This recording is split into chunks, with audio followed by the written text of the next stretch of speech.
Alright, in this video we're looking at the idea of pH and pOH. And we're going to talk about these two quantities. You've probably heard of pH all the way back to elementary school, but pOH will be new probably.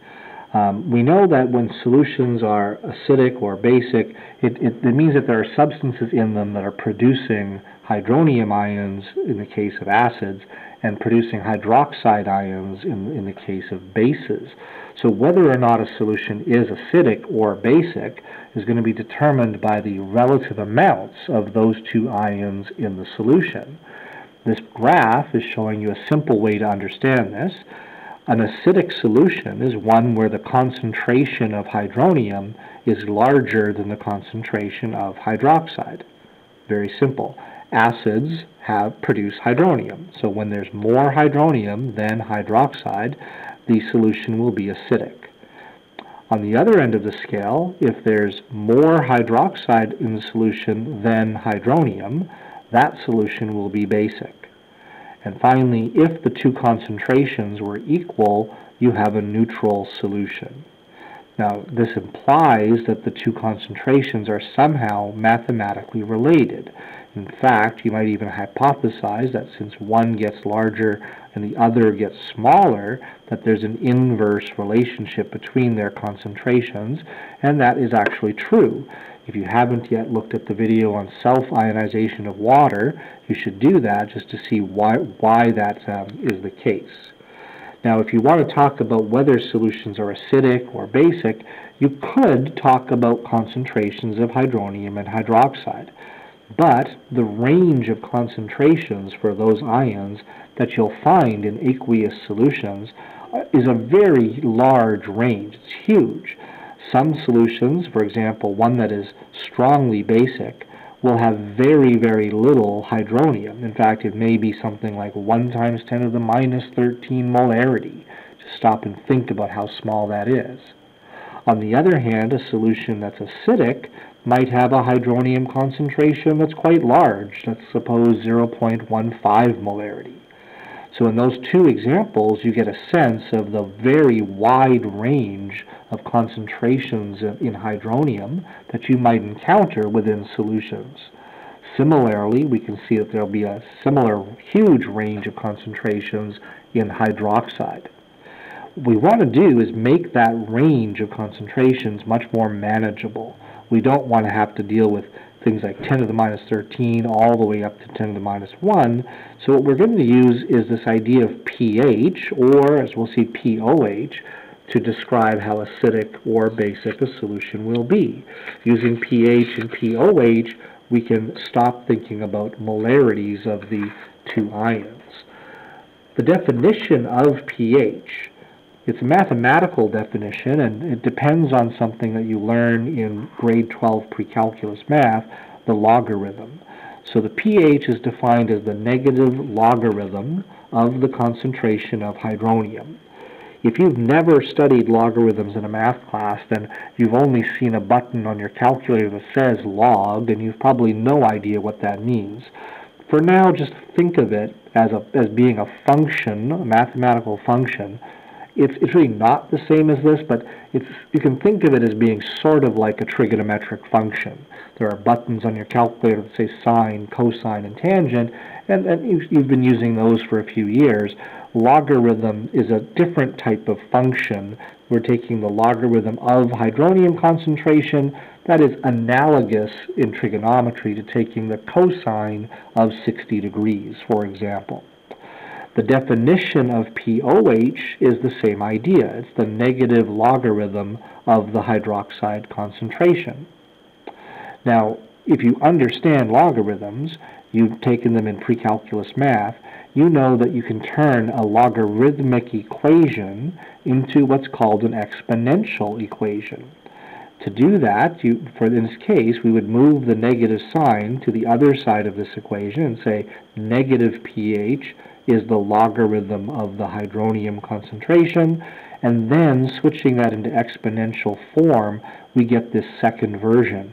Hydronium concentration is 10⁻⁻⁻ pH. You don't have to understand the logarithms and their rules and all of that. You just have to know these two equations and how to use the button on your calculator for grade 12 chemistry. So pH is the negative log of hydronium. If you know the hydronium concentration, you can calculate pH with your calculator's log button. On the other hand, you might know the pH, and you're wondering what's the hydronium concentration in that solution, so then 10 to the power of negative pH will let you find the hydronium. Similarly, we have the same kind of equations over here, the definition of pOH, and then its inverse form, its exponential form. The hydroxide concentration is 10 to the power of negative pOH. Using those equations, we can fill in these tables that we're about to see here. If you want to pause the video and if you know what you're doing and see if you can figure out these pHs, for the first few of these, see if you can do them just in your head, up to here, I suppose. If you want to do that in your head, then you'll need a calculator, though, to do these last four. Okay? So, let's try this. The hydronium concentration is 0.1. What will the pH be? Well, if you have no sense of logarithms, and you're just going to need to rely on a calculator for this, the negative logarithm of 0.1 turns out to be 1. Okay, so 1.00. The reason I'm putting 0.00 here is because this concentration had two decimal places, two significant digits rather. So I'm keeping two significant digits in the pH, and that means keeping two decimal places. In a pH value or a pOH value, the number in front of the decimal is not considered a significant digit. Only the decimal places here are significant. So if there were two significant digits in the concentration, you need to keep two decimal places in your pH value. Now, if you thought of 0.1 in scientific notation, you'd see that it's actually 10 to the power of negative 1. Notice then that the pH turned out to be 1. When the hydronium is 0.01, the negative log 0.01 turns out to be 2. And again, there were two significant digits here, so I'm going to say 2.00, keep two decimal places in the pH. 0.01 expressed in scientific notation is 10 to the negative 2.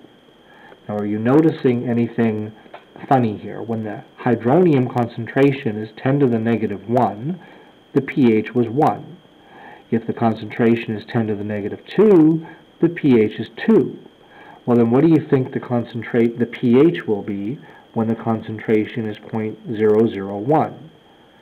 Well, this is 10 to the negative 3, so the pH turns out to be 3.00.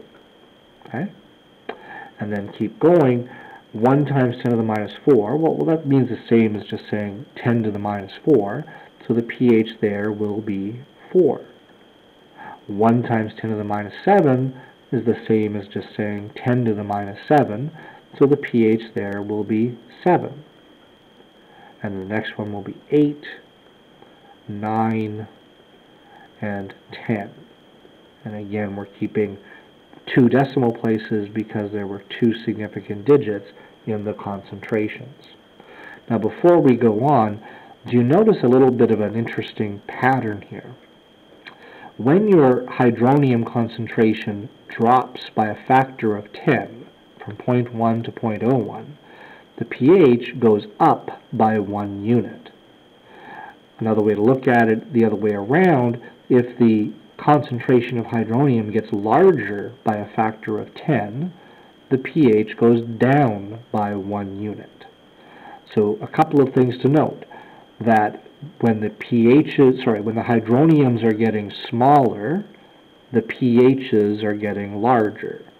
So a low pH means high hydronium concentration. A high pH will mean a very small hydronium concentration.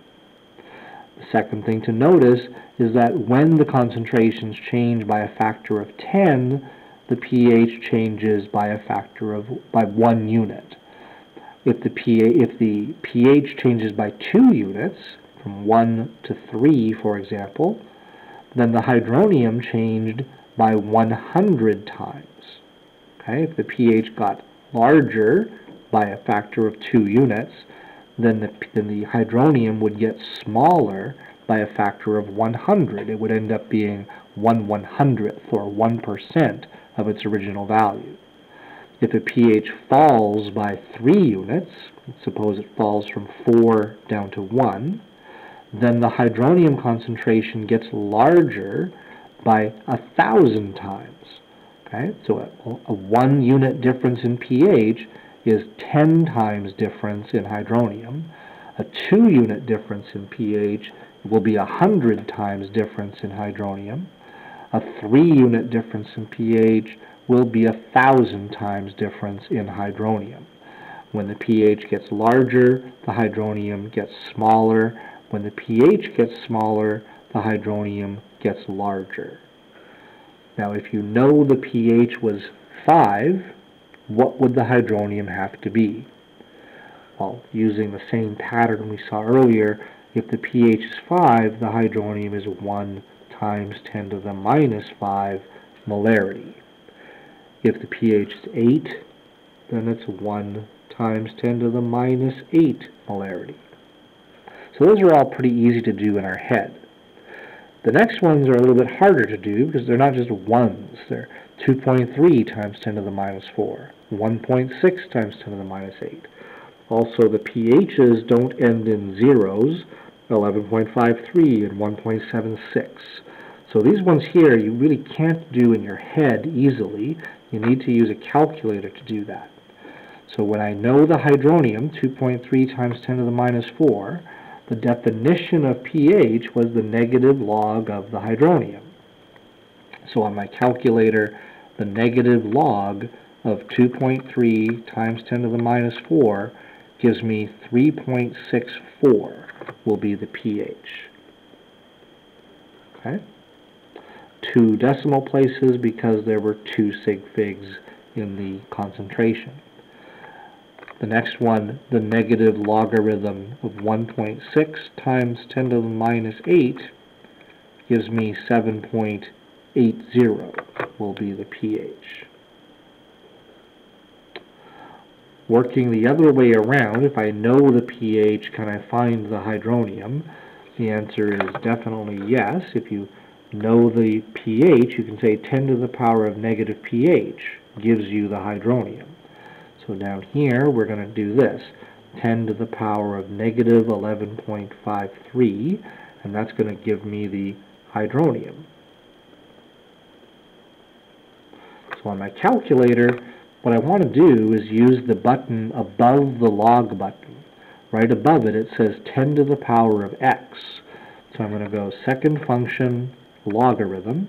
So my calculator now says 10 to the power of, and then we want to type in negative 11.53. So negative 11.53 equals, now be careful, some people will just write the answer is 2.95 or 3.0, but over at the end it says E minus 12, so it's actually written in scientific notation. So we're going to say 3.0, keeping 2 significant digits here, times 10 to the minus 12 molarity. I'm keeping 2 digits because the pH had 2 decimal places. If the pH had 3 decimals, we would keep 3 digits over here in the concentration. And then the last one, when the pH is 1.76, well, can we just add something here? When you have a high pH, 11.53 was high, then the hydronium concentration was very small, 3 times 10 to the minus 12.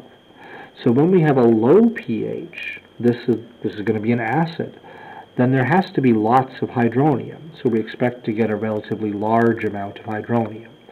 So 10 to the power of, second function logarithm, negative 1.76 equals 0.017 molarity. Now that may seem to you to be a small number, but is much, much larger than the concentration that we had in the previous one there. So when your pH is low, you end up with relatively large hydroniums. When your pH is high, you end up with very little hydronium. Low pHs, you remember, are acid solutions, and high pHs are basic solutions. Alright, now we could do the same thing with pOH, but it's exactly the same idea mathematically. So I hope that helps with understanding some basics about pH, pOH, and how to use your calculator.